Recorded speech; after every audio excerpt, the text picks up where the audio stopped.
ዳንኤል በራእይ ያየው ሰው። የፋርስ ንጉሥ ቂሮስ በነገሰ በ3ኛው ዓመት ብልጣሶር ለተባለው ዳንኤል ራእይ ታየው። መልእክቱ እውነት ነው፣ ስለ ታላቅ ጦርነትም የሚገልጽ ነበረ። መልእክቱንም ይገነዘብ ዘንድ በራእይ ማስተዋል ተሰጠው። በዚያን ጊዜ እኔ ዳንኤል ለ3 ሳምንት አለቀሱ። 3ቱም ሳምንት እስኪፈጸም ድረስ ምርጥ ምግብ አልበላሁም። ሥጋም ሆነ የወይን ጠጅ ወደ አፌ አልገባም፣ ቅባትም አልተቀባሁም። በመጀመሪያው ወር በ24ኛው ቀን በታላቁ በጤግሮስ ወንዝ ዳር ቆሜ ቀና ብዬ ስመለከት በፊቴ በፍታ የለበሰና በወገቡም ላይ ምርጥ የወርቅ ቀበቶ የታጠቀ አንድ ሰው አየሁ። አካሉ እንደ ዕንቁ፣ ፊቱ እንደ መብረቅ፣ ዓይኖቹ እንደሚንበለበል ፋና፣ ክንዶቹና እግሮቹ እንደ ጋለ ናስ የሚያብረቀርቁ፣ ድምፁም እንደ ብዙ ሕዝብ ድምፅ ነበር። ራእዩን ያየሁት እኔ ዳንኤል ብቻ ነበርሁ። ከኔ ጋር የነበሩት ሰዎች አላዩም። ነገር ግን ታላቅ ፍርሃት ስለወደቀባቸው ሸሽተው ተደበቁ። ስለዚህ ይህን ታላቅ ራእይ እያየሁ ብቻዬን ቀረሁ። ምንም ጉልበት አልነበረኝም። መልኬ እጅጉን ገረጣ፣ ኃይልም አጣሁ። ከዚያም የቃሉን ድምፅ ሰማሁ። የቃሉንም ድምፅ በሰማሁ ጊዜ በግንባሬ በምድር ላይ ተደፍቼ በከባድ እንቅልፍ ተዋጥኩ። እነሆም አንድ እጅ ዳሰሰኝ።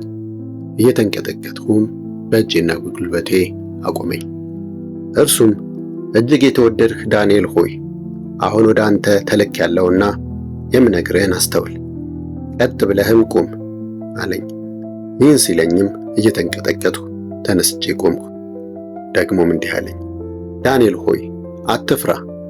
ማስተዋልን ለማግኘትና በአምላክህም ፊት ራስህን ለማዋረድ ከወሰንህበት ከመጀመሪያው ቀን አንስቶ ቃልህ ተሰምቷል።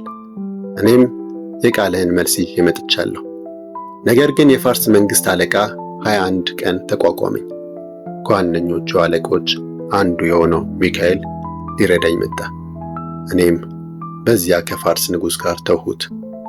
ራእዩ ሊፈጸም ገና ብዙ ዘመን ስለሚቀረው ወደፊት በሕዝብህ ላይ የሚሆነውን ልገልጽልህ አሁን ወደ አንተ መጥቻለሁ። ይህን እየተናገረኝ ሳለ ፊቴን ወደ ምድር አቀረቀርሁ፣ የምናገረውንም አጣሁ። ከዚያም የሰው ልጅ የሚመስል ከንፈሮችን ዳሰሰ። እኔም አፌን ከፈትኩ፣ መናገርም ጀመርኩ። በፊቴ የነበረውንም እንዲህ አልሁት፣ ጌታዬ ሆይ ከራእዩ የተነሳ ተሰቃይቻለሁ፣ ኃይልም አጣሁ። ጌታ ሆይ ጉልበቴ ከዳኝ፣ መተንፈስም አቅቶኛል። እኔ አገልጋይህ ከአንተ ጋር መነጋገር እንዴት እችላለሁ? እንደገናም ሰው የሚመስለው ዳሰሰኝ፣ አበረታኝም። እርሱም እጅግ የተወደድህ ሰው ሆይ አትፍራ፣ ሰላም ላንተ ይሁን፣ በርታ፣ ጽና አለኝ። እየተናገረኝም ሳለ በረታሁና ጌታ ሆይ አበርትተኸኛልና ተናገር አልሁ። እርሱም እንዲህ አለኝ፣ ለምን ወደ አንተ እንደመጣሁ ታውቃለህ? የፋርስን አለቃ ለመውጋት በቶሎ እመለሳለሁ። እኔም ሲሄድ የግሪክ አለቃ ይመጣል። አስቀድሜ ግን በእውነት መጽሐፍ ውስጥ የተጻፈውን እነግርሃለሁ።